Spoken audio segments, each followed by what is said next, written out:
নমস্কাৰ। জয় জয়তে আপোনালোকৰ শ্ৰীচৰণৰ পদৰ ধূলা শিৰত লৈ আজিৰ ভিডিঅ'ৰ মাজলৈ আগবাঢ়িছোঁ। আজিৰ বিষয়ভাগ হ'ল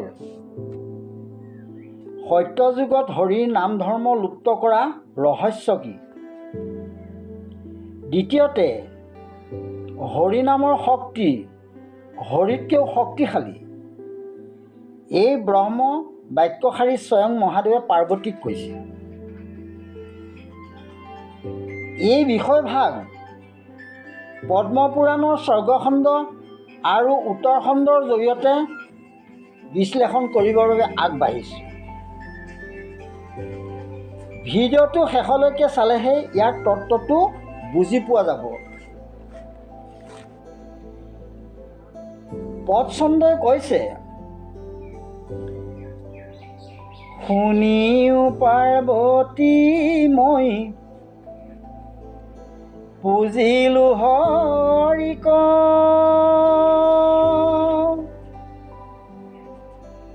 মনেহে নহয় বে সাধু কৃষ্ণটো অধিক।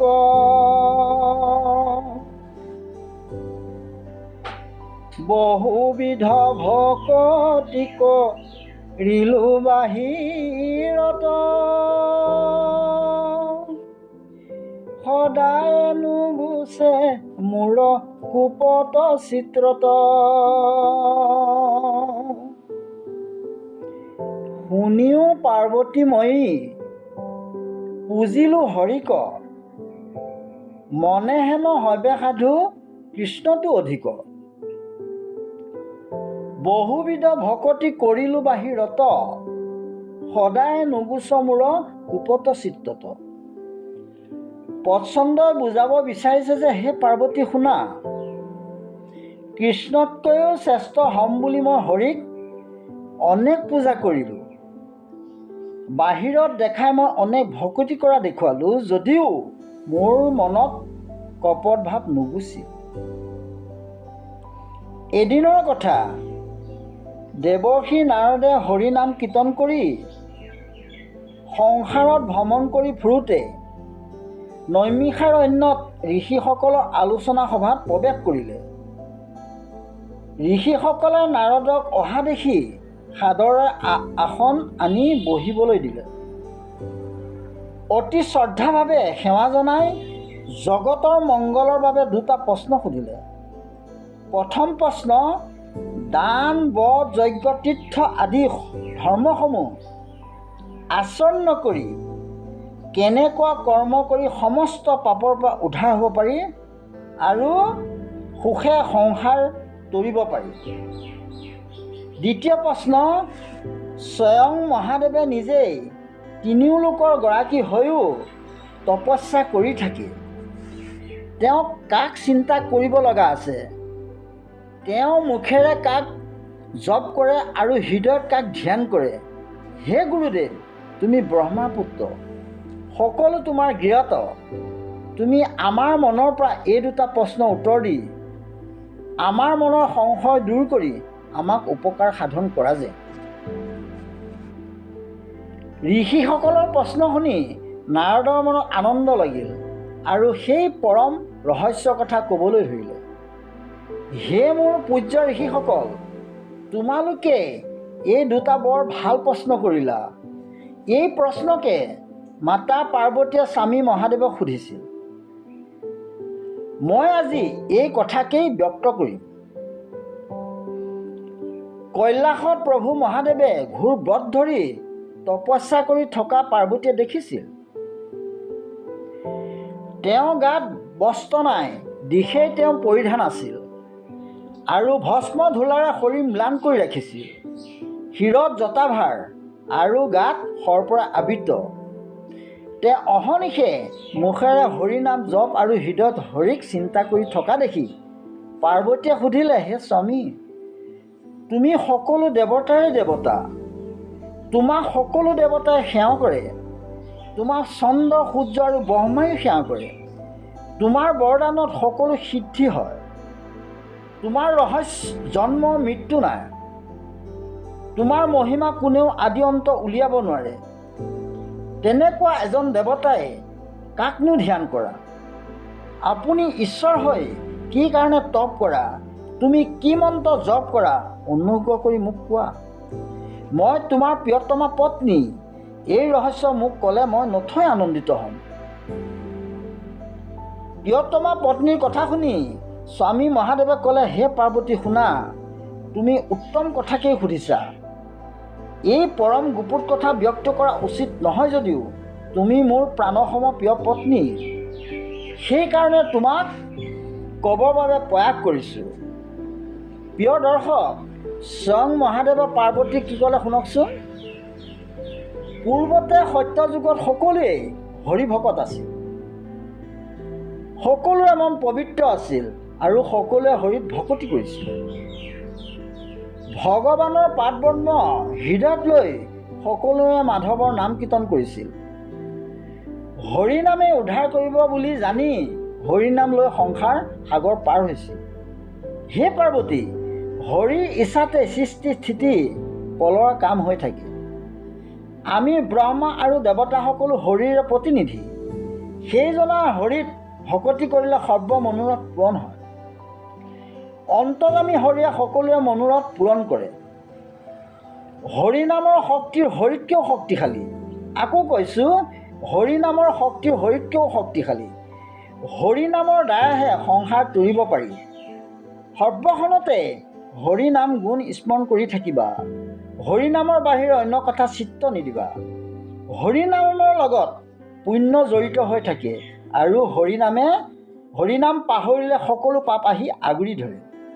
উদাহৰণস্বৰূপে সূৰ্যৰ উদয় হ'লে লগে লগে আন্ধাৰ যেনেকৈ আঁতৰি যায়, হৰি নাম ল'লে পাপ আঁতৰি যায়। প্ৰিয় দৰ্শক, হৰি নাম ধৰ্ম লুপ্ত কৰাৰ ৰহস্যৰ কথা জানো আহকচোন।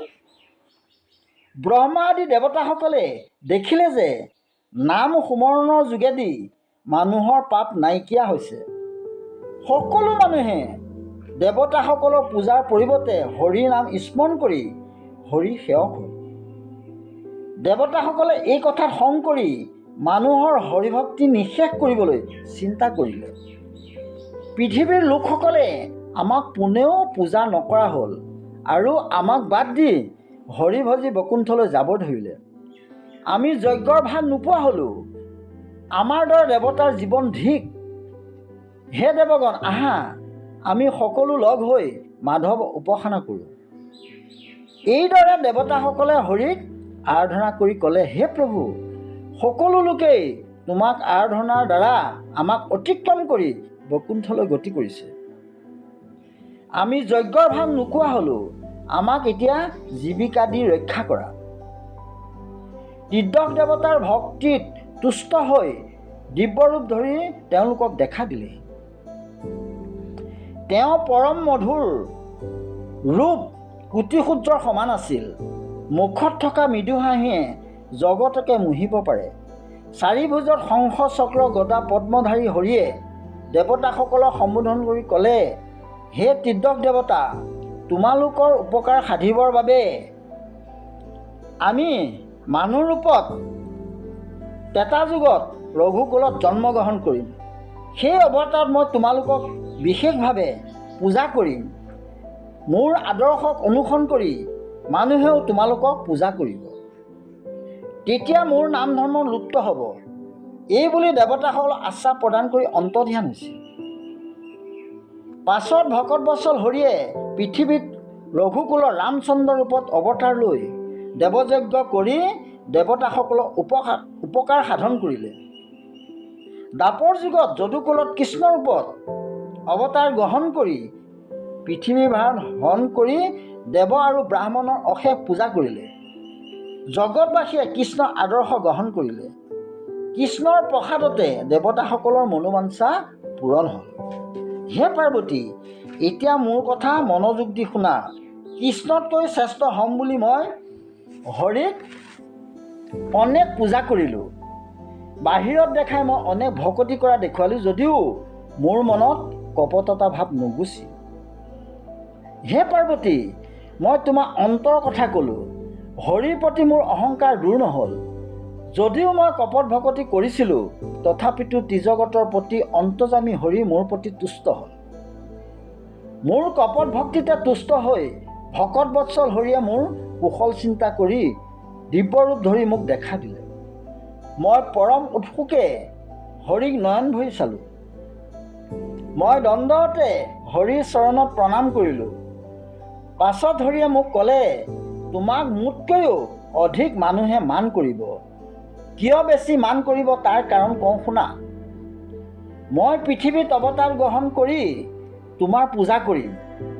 তোমাৰ পৰা বৰ লৈ তোমাৰ যশস্যা বৃদ্ধি কৰিম। সত্যযুগৰ অন্তত মই পৃথিৱীত অৱতাৰ গ্ৰহণ কৰিম। এতিয়া তুমি মোৰ মতে কাম কৰা। তুমি শাস্ত্ৰ ৰচনা কৰি মানুহৰ লোভ বৃদ্ধি কৰা। আগম শাস্ত্ৰ ৰচনা কৰি মানুহক পাৰ্থিৱ সুখৰ বাবে লালায়িত কৰা। তাকে দেখি মানুহৰ মোৰ প্ৰতি শ্ৰদ্ধা কমি যাব। হৰিৰ কথাত অনুতপ্ত হৈ প্ৰণাম জনাই ক'লে, সহস্ৰ ব্ৰহ্মবধ কৰিও মানুহে তোমাৰ সেৱাৰ যোগেদি উদ্ধাৰ হয়। তোমাৰ প্ৰতি অহংকাৰ প্ৰদৰ্শন কৰা পাতকীৰ কোনো নিস্তাৰ নাথাকে। তেনে লোক এক কোটিকল্প নৰকত পচি থাকে। হে প্ৰভু, মই কৰা তেনে কৰ্মৰ পৰা হোৱা সেই পাপৰ পৰা কেনেকৈ নিস্তাৰ হ'ম, তাৰ বাবে উপদেশ দিয়া। আগম শাস্ত্ৰ ৰচনা কৰি মই যদি তোমাক হেয় কৰোঁ, তেন্তে মই পাপৰ পৰা মই কোনোদিনেই উদ্ধাৰ হ'ব নোৱাৰিম। হৰিয়ে তেতিয়া মহাদেৱক ক'লে, মোৰ নাম ল'লে পাপৰ অধোগতি হ'ব। মোৰ সহস্ৰ নামৰ দ্বাৰা তুমি সকলো পাপৰ পৰা মুক্ত হ'বা। তুমি মোৰ সকলোতকৈ প্ৰিয় হ'বা। মোৰ নামে তিনিও লোক পবিত্ৰ কৰে। মোৰ নাম লৈ বৈকুণ্ঠ লাভ কৰিব পাৰে। কলিযুগত মই তোমাৰ নাম লৈ শংকৰৰূপে আৱিৰ্ভাৱ হৈ আকৌ লুপ্ত হোৱা নাম ধৰ্ম প্ৰতিষ্ঠা কৰিম। প্ৰভুৰ মুখেৰে সহস্ৰ নামৰ বিষয়ে শুনিলোঁ। সেই নাম মনত ধৰি মোৰ সৰ্বকামনা পূৰণ হ'ল। সেই নামকে এতিয়া মই মনত জপ কৰি থাকোঁ। মোৰ প্ৰিয়তমা ভাৰ্যা হোৱাৰ কাৰণে সকলোবিলাক খুলি ক'লোঁ। আজি ইমানতেই সামৰণি মাৰিছোঁ। ওম বিষ্ণু।